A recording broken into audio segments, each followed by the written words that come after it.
Now we have to actually continue with the Bodhicaryavatara. But at the beginning, we should stages to the stages of the path to enlightenment, the order of the path to enlightenment. So I should remind you, but if I try to go into detail about them, then it will take a lot of time, right? So anyway, I can tell you, I would like to tell you the points I would like that you can make on your mind. So when you make an imprint on your mind, and slowly you will get the realization. So that is the purpose to meditate on the So at the beginning, you know that how to rely upon Guru or be developed, and then you have to think about how difficult to get a precious human form that we discussed last time, right? And then also you have to think about the impermanency of your life, impermanence of everything, which are we call the compositional phenomena. So all the and then if you realize that, then you will get into the practice of Dhamma very easily, because this is a very strong motivation. Okay, so if we don't realize the impermanency, and our life is impermanent, so somehow we know it is it. I will practice Dhamma, but I will practice Dhamma today. I'm too busy. Maybe tomorrow, or next year, or next month.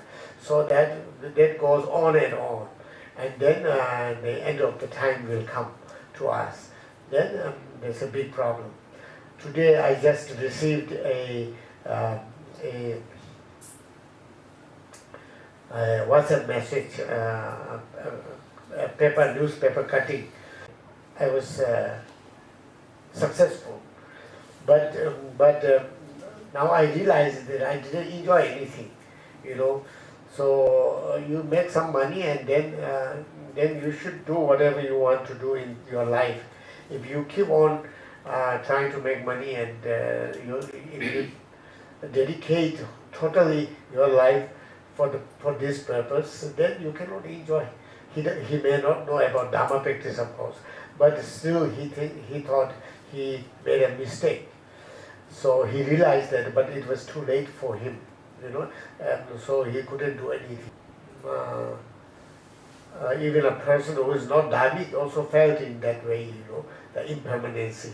And then he realized that, but he realized very late.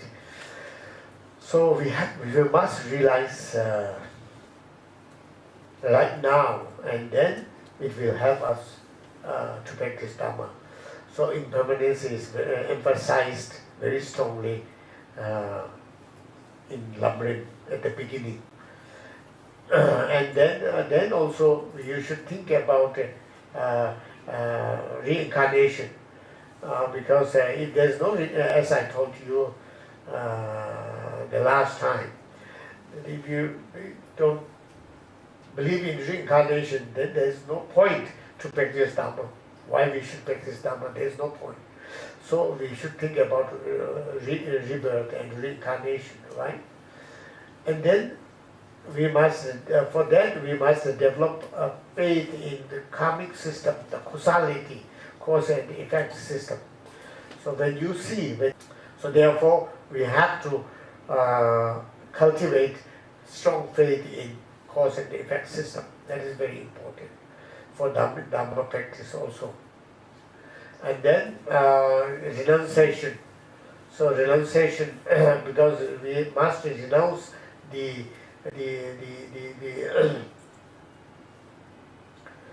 attachment towards worldly things. So for that we have to realize there is no there is no essence in worldly things to be attached. Because any kind of happiness that we, or joyful, whatever we consider, all of them are, but then it turns into suffering at the end. So that is everywhere in samsara, not only in human form, human realm, but also in Deva realm. And of course in lower realms there is more and we can understand easily. But upper realms sometimes it might be difficult to understand. So that you have to, you must understand the three sufferings of samsara, right?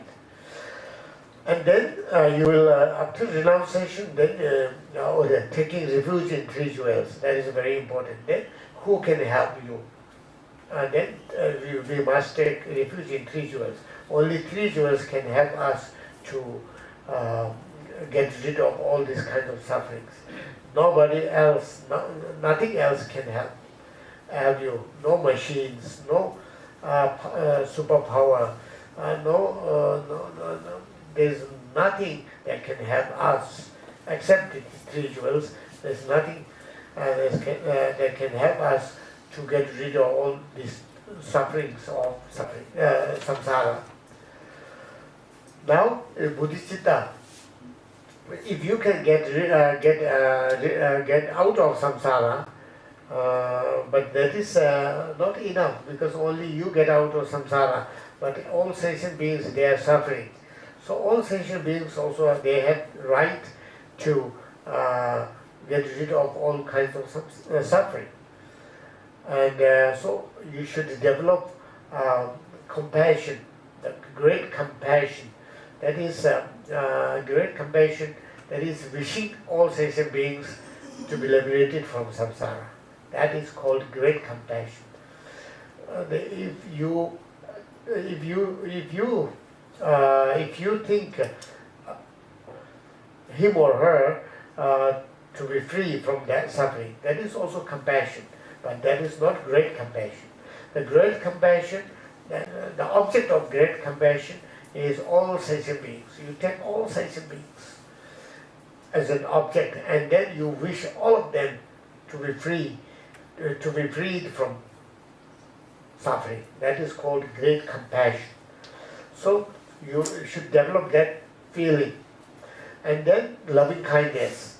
That is, you wish all sentient beings get all kinds of happiness, and also eternal happiness, eternal happiness, forever, right? Everlasting happiness. That is eternal, right? Eternal happiness. That is called what do you call? Loving kindness, right? So you should develop that feeling towards all sentient beings. Then the special kind of motivation will come. That is that I would like to have all sentient beings to get rid of all kinds of sufferings, or to take them out of the samsara. So that special thought will come, arise within you. And then how to do it? So how to do it? You cannot do right now. You are not capable to do it. To have you may not be able to have one person. So how to have all sentient beings? So in order to help all sentient beings, I would like to be fully enlightened. I would like to attain the state of Buddha, because only then I can help all sentient beings effortlessly. So that is called bodhicitta, right? So that is the order. So now we cannot go into detail, in every subject we cannot become smaller, and finish. So it is like, like bad. So therefore, through the power of Buddhas, then and those merits those merits that go for the cause of enlightenment, and that is very, and it is, and then again sometimes you can think it is not like the lightning, because lightning is very just for 2 seconds. But if you think about your life, the past lives and future lives, that is endless. And this life also, your whole life is not spending with the power of object, right? So it becomes very small. If you think that, or if you think about the whole time, whole period, whole duration, whatever the translation is,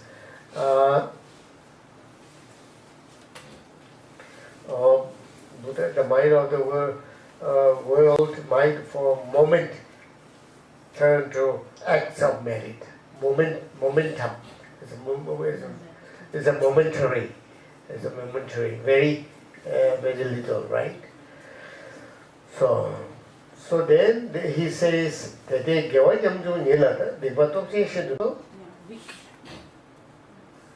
F-E-E-B-L-E, feeble it should be. The great strength of immorality being extremely intense, and except for a fully awakened mind, by what other virtue will it be overcome? Now the second translation, or the other translation,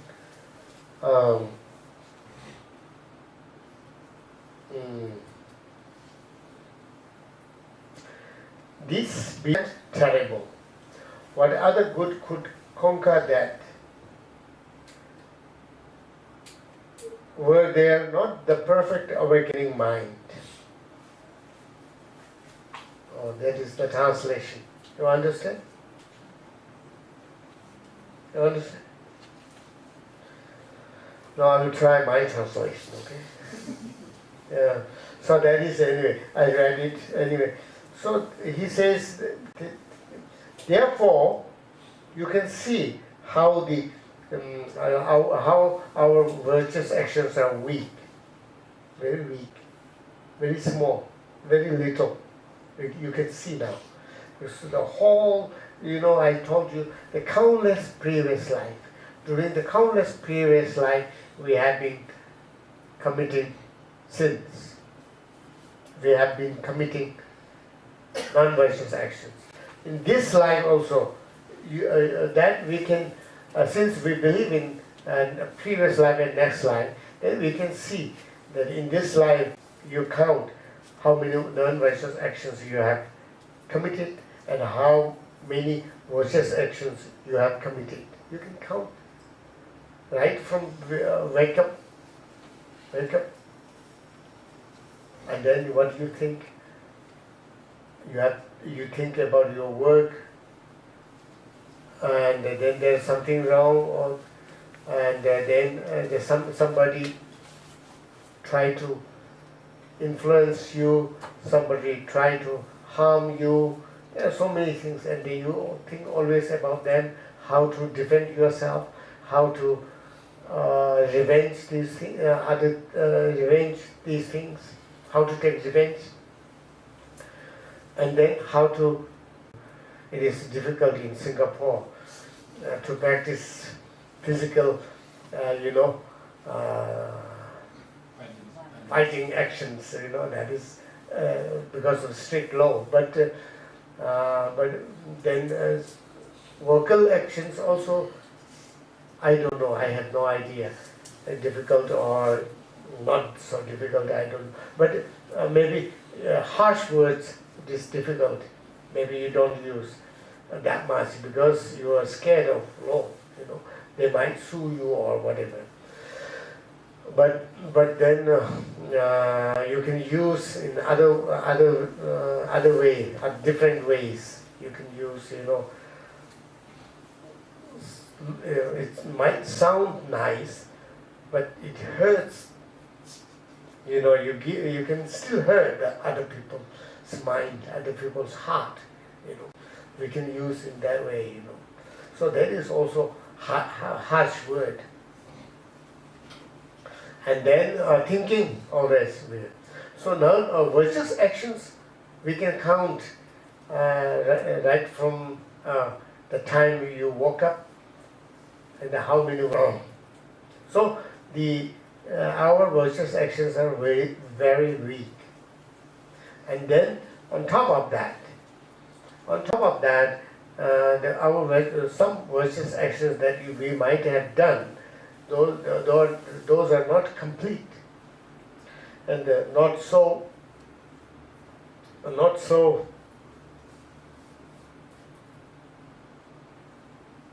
perfect. It is made in China. So it is not that solid, So it's like that. Weak. And then when a complete action, that is strong motivation. So we have strong motivation, whatever we do in non-virtuous actions. And then strong, proper preparation. And then complete work. If you want to tell a lie, it would be very complete. Not a half lie, half true, not like that. It is complete, and then you have a very strong motivation that you want to deceive the other person, and then when he got deceived, that is complete. It becomes complete action. And then, moreover, after that, if the other person gets deceived, then you feel great. You feel joy. So you feel great about that action. I did it. I did it. So that becomes even bigger, stronger. The action becomes very strong and very heavy. So all the kind of non-virtuous actions are like that. Very complete, very strong, very heavy karma, what we call it. And then on the other hand, when we try to do some virtuous actions, the motivation is not very strong. It's like, how do you say, it is quite weak.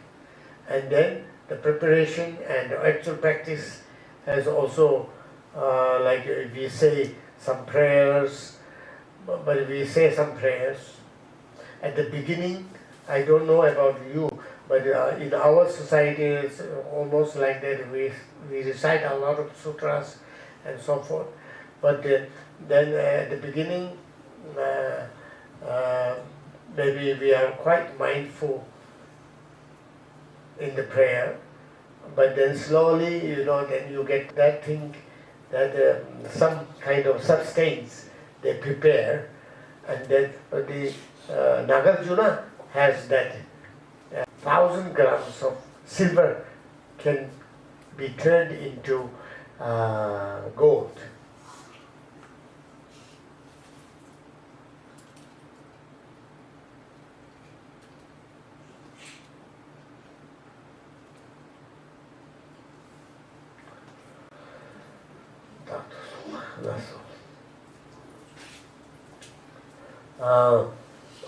So similarly, in a way, we have what we have in our body. It is made of flesh, bone, and nerves, and then organs, and then so many other things inside. If you open up and look at them, there's nothing Nothing beautiful in it, you know. So, and then it is covered with the skin. What they say, dirty body, kind of, you know. Number 10, right? Yes. Taking this base image, it transmits into the press. It doesn't say here. Base image. He doesn't want it. He doesn't want to use. It doesn't mean that you have, stains also. But it is when you look inside, there is nothing so special about the body. You know. So this will be turned into a great body of Buddha. So if you have bodhicitta, only then you can turn this body into Buddha's body. And then this becomes priceless. Then your body, so therefore you must hold this bodhicitta. You should not give up this thought, this mind, this thought. So that is what he says here, you know. Okay. Oh.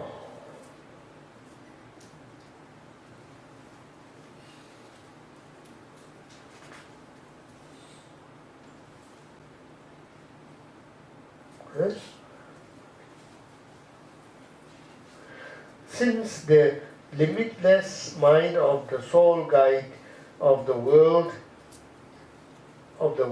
has upon, through investigation, seen its preciousness, all beings wishing to be free from worldly abodes should firmly take hold of this word, grasp tightly this gem that is the awakening mind. It is precious, essayed by those of immeasurable expertise, the unique caravan leaders of the world.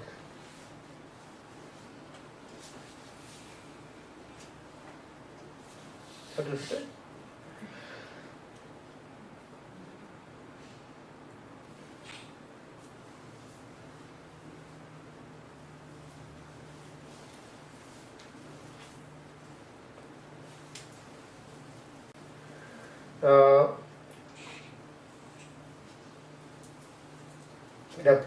The first chapter of this book, he is trying to tell you the quality of bodhicitta. So, okay. Oh, I have got that. You who are accustomed to traveling abroad among the trading towns of the realm of rebirth, grasp tightly this gem that is the awakening mind. It is precious, said by those of immeasurable expertise.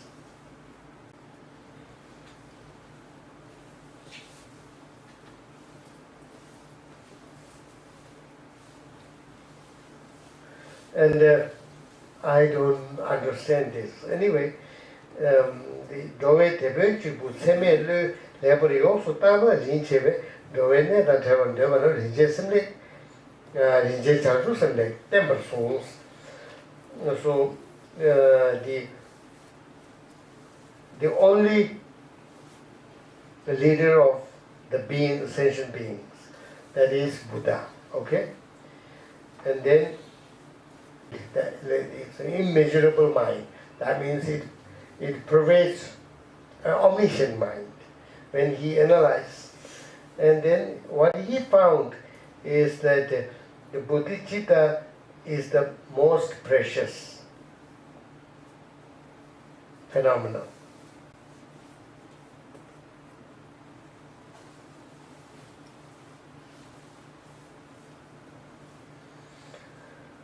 So therefore, if you would like to be freed from the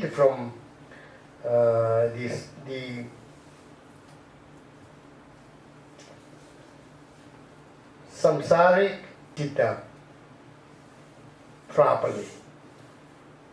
So that means if you have bodhicitta, then you can get rid of all the samsaric sufferings. If you have bodhicitta, then only then you can be free from samsaric sufferings. Understand? Now the next sentence is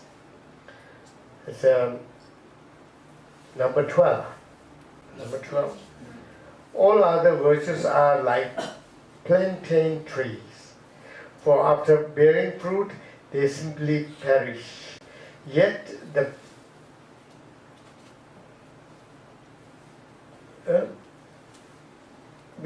perennial tree of the awakening mind unceasingly bears fruit and thereby flourishes without end. Without end. Without end. Now, other translation. Like the plantain stem, all other good things assuredly shed their fruit and then wither.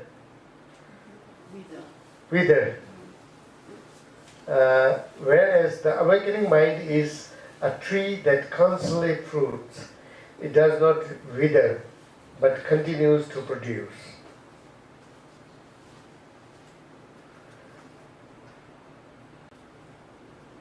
Do you have same copy? Is this same?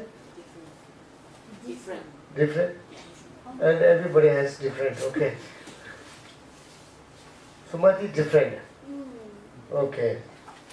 So that all the other virtuous actions, they are like, what do you call that? Tree? Which tree? That will give you big results, good fruits, even while you are in, while the other bodhicitta will give you the bodhicitta which you have, which will lead you actually engaged into the practice of Bodhisattva's way of life. Because when you started this practice of this bodhicitta, then your collection of merit is continuous. So when even if you are sleeping, you're collecting merit. That too, not only merit. That merit too is a cause for enlightenment. And even if like the writer of this book, the Shantideva, he was the monks from the Nalanda University. They wanted to expel him because he was doing nothing. He was just eating, sleeping, and doing nothing. But he was Bodhisattva, so he was collecting other people's belongings, properties, whatever. You have the right to use. We don't have the right to use anybody's property or belongings, possesses. But Bodhisattvas, they have. They can do whatever they want to do. Because they are totally dedicated. Their body, speech, mind is dedicated for all sentient beings. So, he wouldn't do anything that will harm others. and he has the right to do whatever he wants to do with them. So continuously collecting merit. So that is the quality of bodhicitta, and particularly the bodhicitta which is engaged into the practice of bodhisattva's life, way of life. Now, number 18. And for those who have perfectly seized this mind, with the thought never to turn away from totally liberating. Number 18, totally. From the moment that he takes on that mind to release the limitless realm of beings with a resolve that cannot be turned back. Turn back. Kande sungde senje ka thaye rabdu dwevich. Midopa isim gisu sem de andalang churpas. Now I must go quickly.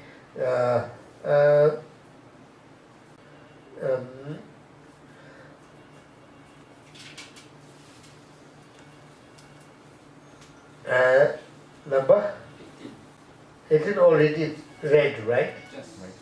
19. Number 19.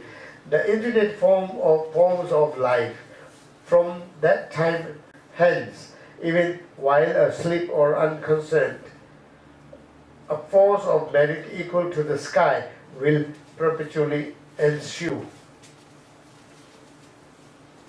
Right? And I would like to read the other translation as well. From that moment on, though he may doze off or be distracted many times forth. So I think you understood that, because it was not that difficult, right? So all the sentient beings, if whosoever you are, so from this onwards, your mind is you think for the limitless beings, and you have made a commitment that you will never turn back from helping all sentient beings. So therefore, that kind of thought you have made. How do you say? You have made that kind of thought within yourself. Therefore, even if you are asleep or you are distracted, so accumulation of merit is continuous. It is like infinite, like sky, or it is you have aimed for all sentient beings, and all sentient beings are limitless. It is equal to sky. Sky is limitless. So your merit is also limitless, as equal to sky. Okay? So that is already 9:30. So we have to stop here. And if you want to continue with this book with me, then some other time we have to, because this year, this is the last time that I can discuss on this book with you. And then next, if we get a next chance, then we can discuss on this book. It will be difficult for me to, because I have started giving teachings on this book in many places, in Spiti also, in Kino also. So same situation. I give at most I can give 5 days. So I cannot finish in 5 days. Oral transmission I can finish in hours, but explanation I cannot finish. So I have half done there, so I don't remember, So I have to ask when I go back, which was our previous last time. where we stopped, I have to ask. So similarly, it's the same situation will be here if you would like to continue with me next time, okay? So that's all, because it's already time is up. Okay, now of course it is very fortunate for all of us to think of bodhicitta and to talk about bodhicitta. This is very fortunate. It is many people they don't get, they even don't hear the word bodhicitta. Discussion on bodhicitta is very far, right? So now we got this opportunity to discuss on bodhicitta and to think about bodhicitta. This is very fortunate, and then we must dedicate whatever we have collected, some merit over here tonight, that is for to be able to generate bodhicitta with ourselves in this lifetime. So we will do the dedication together, okay? Chanjo Sanjo Rinpoche Maye Panama Jejus Jeva Nyama Neba Yang Kone Kondo Rewo Chanjo Sanjo Rinpoche Maye Panama Jejus Jeva Nyama Neba Yang Kone Kondo Rewo